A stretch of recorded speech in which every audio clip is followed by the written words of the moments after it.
Dios me los bendiga. Mi nombre es Norma Rodríguez. Juntamente con mi esposo, pastoreamos en una iglesia que se llama Templo Cristo La Roca, en San Marcos, Texas. Yo quiero compartir con todos ustedes mi testimonio para dar ánimo de que es bueno hablar de cómo Dios nos ha transformado. Espero que alguien sea bendecido con las palabras que siguen. A la edad de 13, 14 años, yo me di cuenta que era adoptada por una prima que me dijo de una forma más cruel, más ruda que puede saber un niño que es adoptado, que su madre y su padre no eran los que lo habían estado criando todo ese tiempo, que no se sabía ni quién era su mamá y su papá porque ni ellos la habían querido. Me dijo que había sido una recogida, que nadie me quería, y me sorprendió. Yo le decía que mentía, y todos siempre esos años yo no quise creerlo. A la edad de 16 años, cuando iba a ir por mi licencia, para sacar mi licencia para yo poder manejar para mi mamá, me acuerdo que fui a la casa de corte, pedí una copia de mi certificado de nacimiento y estaba un libro bien grande y la secretaria volteaba las hojas y había dos tipos de formas que estaban en las hojas. Le decía, ¿qué es la diferencia entre el sobre amarillo y el que no está en el sobre amarillo? Dijo, las que están en el sobre amarillo están selladas por la corte porque son adopciones privadas que nadie se va a dar cuenta del certificado original. Los que están nomás así pegados al libro son los certificados que están abiertos, que todo mundo los puede ver. Pues llegó al nombre mío. ¿Y qué fue mi sorpresa? Que paró donde estaba el sobre amarillo de adopción. Volteé yo el libro mientras que la señorita se fue a sacar una copia. Volteé el libro y vi el nombre de la señora que me había tenido, que tenía un hijo que era más 1 año y medio mayor que yo, y de qué ciudad venían. Y pronto que anoté esa información y volteé el libro para atrás para que no se diera cuenta. Me dio mi certificado de nacimiento, me salí y me acuerdo que yo iba inconsolablemente llorando. Mi mamá no sabía qué me había dado, qué me había pasado. Yo no les quería decir nada. Llegué a la casa y no me aguanté. Y les preguntaba a mi mamá y a mi abuelita, díganme la verdad, ¿soy adoptada? Y ellos me decían que no. Así pasaron los meses, lo dejé a un lado, pero a esa edad comenzó una inquietud en mí tremenda. Yo quería vivir mi vida, quería hacer cosa y media. Y me acuerdo que me mandaron a San Antonio, yo quería ser monjita. Me mandaron a San Antonio a ir con el noviciado, me quedé ahí unos meses hasta que me corrieron. Y me corrieron las monjitas porque había agarrado una Biblia y que mi mente no estaba madura suficiente para comprender lo que la palabra de Dios decía. Pero el coraje que les dio es que yo les estaba haciendo preguntas de los 10 mandamientos, por qué decía allí sobre ya no adorar a ídolos, y era lo que hacíamos nosotros con tanto santo. Y me corrieron. Al siguiente día me dijeron que empacara mis cosas, que mi familia venía por mí. Me regresé a la casa y salí peor de cómo había entrado. Entró ese enojo, esa ira dentro de mí de nuevo. Recuerdo que un día una amiga me dijo, quiero que vas conmigo a esta fiesta. Está bien, voy contigo. Mi mamá no quería, pero yo me puse mis machos, como dicen, y fui a la fiesta.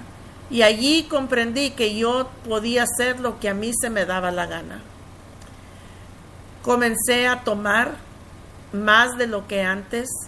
Comencé a fumar. Comencé a tomar licor, no nomás cerveza. sino licor. A la edad de 16 años, casi los 17, encuentro un hombre con que comencé a salir. Era 10 años mayor que yo y resulta que era casado, pero yo no lo sabía a la vez. Y me entregué cuerpo y corazón con él. Recuerdo que yo creía que estaba enamoradísima de este hombre. Él era un líder de un grupo de música local en nuestro pueblo. Era famoso, la gente lo conocía y me gustaba eso.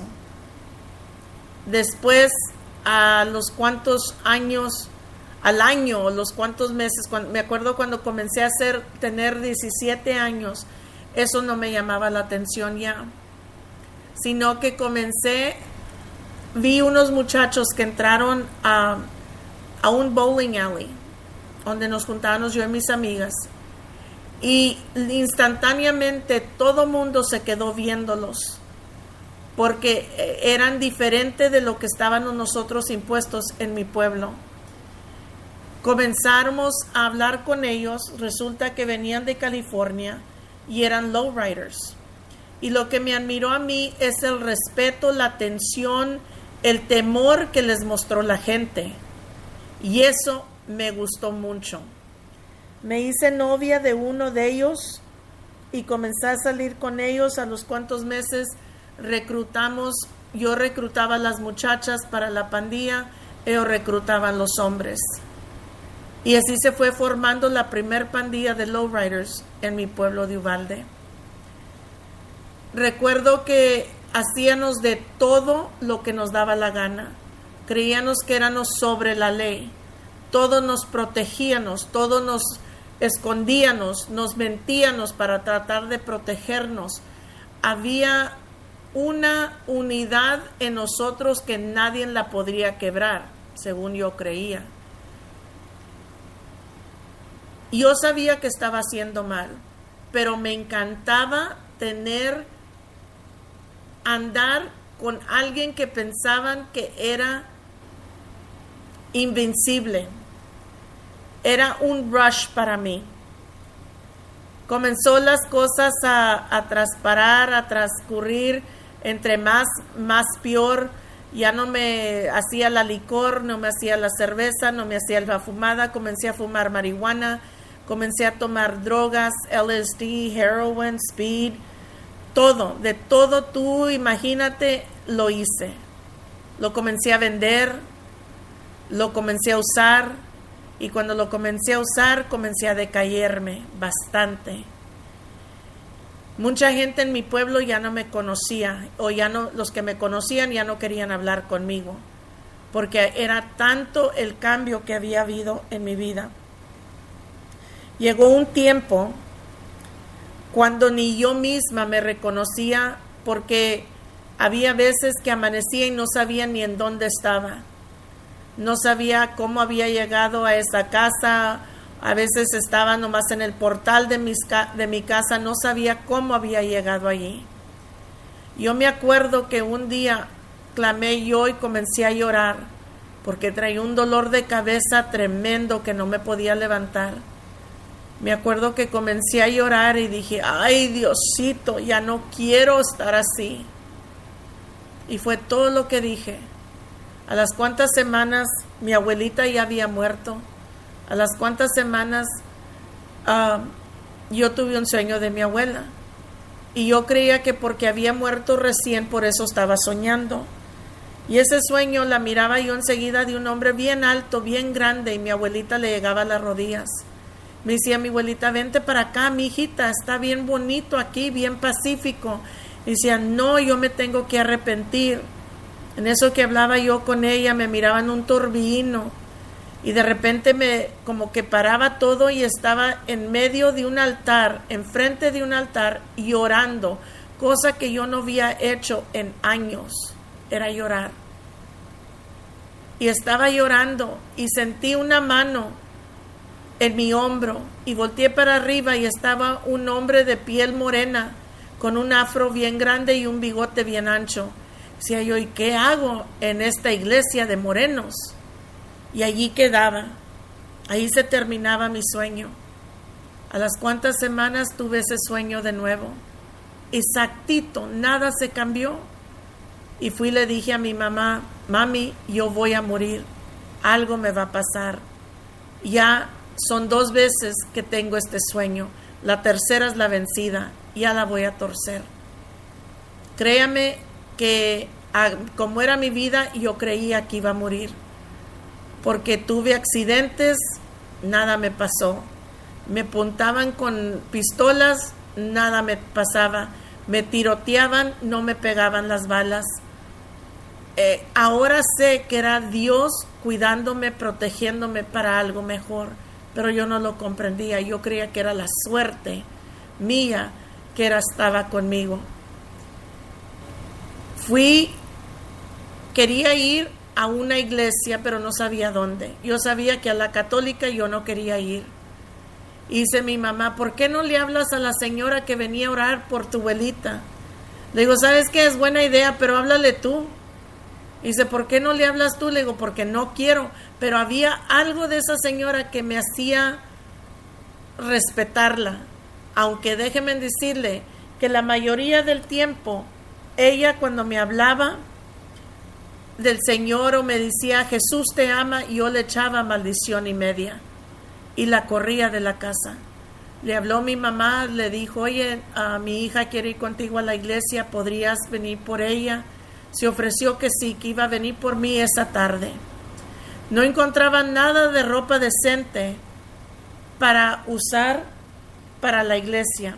Tuve que pedirle a mi prima hermana que me prestara una falda y una blusa, porque todo era caquis o vestido de baile. Antes de irme, llegaron las muchachas de mi pandilla para decirme que ya traían todo para la fiesta esa noche. Les dije, al rato voy para allá con ustedes, y me vieron en falda y en blusa y dijeron, ¿qué? ¿Por qué andas vestida así? Tú no te vistes así. Le digo, es que voy a ir a la iglesia. Y una de ellas se comenzó a reír. Fui, le abrí la puerta y me la cateé allí mismo, enfrente de mi casa. Le dije, ahora sí, váyanse, al rato las encuentro.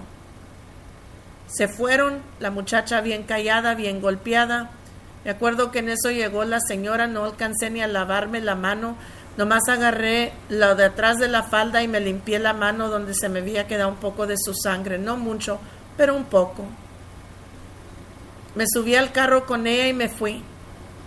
Y me comenzó a dar un temblor y yo no explicaba, yo no podía comprender qué era ese miedo que yo sentía, si yo no le tenía miedo a nada.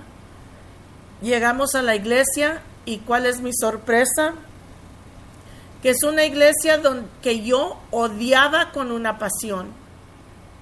Esa iglesia les quebrábamos las ventanas, les pintábamos las paredes, les hacíamos un desastre y medio, porque yo no quería esa iglesia. Había algo allí que yo odiaba dentro de mí. Entré y me lleva a la segunda parte de la iglesia, la parte de arriba. Dice, nuestro pastor llegó aquí hace unos meses, lo vas a conocer. Fui hacia arriba y me acuerdo que lo vi y me sonreí con él. Le dije, yo te he visto. Dijo, ¿dónde? Le dije, yo te vi en el entierro de mi abuela, pero también te vi en unos sueños. Me dijo, ya no me digas nada. No me digas nada, Dios tiene algo especial para ti en esta noche, créelo. Nos regresamos, nos fuimos a sentar, comienza él a hablar, a predicar, a testificar, y comienza a decir de cómo Dios cambió su vida de ser un drogadicto y lo transformó. Cómo transformó a su madre y a su padre, y que tenía 38, parece, hermanos y hermanas. De múltiples mujeres su papá había tenido hijos. Y cada esta vieja que está a mi lado, la que me trajo a la iglesia, fue y le dijo todo a él antes de que fuera por mí. Por eso está hablando. Pues ahora se van a quedar con su pique, porque yo no voy a hacer caso, ya no voy a escuchar nada. Estaba bien enojada, yo no hallaba